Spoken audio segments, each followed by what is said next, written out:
ಇಲ್ಲೊಬ್ರು ಕಸ್ಟಮರ್ ಬಂದಿದ್ರು, ಅವ್ರ ಮೊಬೈಲಲ್ಲಿ ಬಂದ್ಬಿಟ್ಟು ಚಾರ್ಜಿಂಗ್ ಆಗ್ತಿಲ್ಲ ಅಂತ ಹೇಳ್ಬಿಟ್ಟು ಬಂದಿದ್ರು. ನಾನು ನಿಮ್ಗೊಂದು ಟಿಪ್ಸ್ ಹೇಳ್ತೀನಿ. ಈ ವಿಡಿಯೋ ಬಂದ್ಬಿಟ್ಟು ಪ್ರತಿಯೊಬ್ಬರಿಗೂ ಯೂಸ್ ಆಗ್ತಕ್ಕಂಥದ್ದು. ಅಂದ್ರೆ ಒಂದ್ಸತಿ ನೀವು ಟ್ರೈ ಮಾಡಿ. ಇದ್ರಲ್ಲಿ ಏನು ಅಂತ ಹೇಳಿದ್ರೆ, ಚಾರ್ಜಿಂಗ್ ಪಿನ್ ಹಾಕಿದಾಗ ಈ ತರ ಲಾಕ್ ಆಗ್ಬೇಕು. ನಿಮ್ಗೆ ಲಾಕ್ ಆಗ್ಬೇಕಾದ್ರೆ ಒಂದು ಸೌಂಡ್ ಆಗುತ್ತೆ ನೋಡಿ, ಈ ತರ ನಿಂತ್ಕೊಂತು ಅಂತ ಹೇಳಿದ್ರೆ ನಿಮ್ಮ ಮೊಬೈಲ್ ಚಾರ್ಜಿಂಗ್ ಪಿನ್ ಸೂಪರ್ ಆಗಿದೆ ಅಂತ ಹೇಳ್ಬಿಟ್ಟು. ಇಲ್ಲ ನಿಲ್ತಾ ಇಲ್ಲ, ಈ ತರ ಆಗ್ತಾಗ ಕೆಳಗಡೆ ಬೀಳ್ತಾ ಐತೆ ಅಂತ ಹೇಳಿದ್ರೆ ಒಳಗಡೆ ಏನಾದರೂ ಡಸ್ಟ್ ಇರುತ್ತೆ, ಇಲ್ಲ ಅಂದ್ರೆ ನಿಮ್ಮ ಮೊಬೈಲ್ ಚಾರ್ಜಿಂಗ್ ಪಿನ್ ಡ್ಯಾಮೇಜ್ ಆಗಿರುತ್ತೆ. ಇಷ್ಟೇ ರೀಸನ್ನು.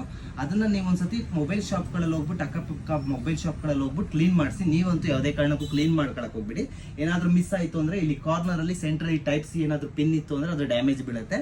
ಒಳಗಡೆ ಏನಾದ್ರು ಡಸ್ಟ್ ಇತ್ತು ಅಂತ ಹೇಳಿದ್ರೆ ಡಸ್ಟ್ ನ ಕ್ಲೀನ್ ಮಾಡ್ಬಿಟ್ಟು ನೀವು ಒಂದ್ಸತಿ ಚಾರ್ಜಿಂಗ್ ಪಿನ್ ಹಿಂಗಾಗ್ತಾಗ ಒಂದು ಸೌಂಡ್ ಬರುತ್ತೆ, ಲಾಕ್ ಹಿಂಗ್ ಟಕ್ ಅಂತ ಹೇಳಿ. ಅದಾದ್ಮೇಲೆ ಈ ತರ ನಿಂತ್ಕೋಬೇಕು. ಈ ತರ ಮೊಬೈಲ್ ಏನಾದ್ರು ನಿಂತ್ಕೋತು ಅಂತಂದ್ರೆ ನಿಮ್ಮ ಮೊಬೈಲ್ ಚಾರ್ಜಿಂಗ್ ಮೊಬೈಲ್ ಪಿನ್ಸ್ ಗಳೆಲ್ಲ ಸೂಪರ್ ಆಗಿದೆ ಅಂತ ಹೇಳ್ಬಿಟ್ಟು, ನಿಮ್ಮ ಮೊಬೈಲ್ ಚಾರ್ಜಿಂಗ್ ಪಿನ್ ಚೆನ್ನಾಗಿದೆಯೋ ಇಲ್ಲೋ ಅಂತ ಹೇಳ್ಬಿಟ್ಟು ಚೆಕ್ ಮಾಡ್ಕೋಬೇಕು ಅಂತ ಹೇಳಿದ್ರೆ ಮನೆಗೆ ಹೋಗ್ಬಿಟ್ಟು ಒಂದ್ಸತಿ ಚೆಕ್ ಮಾಡಿ.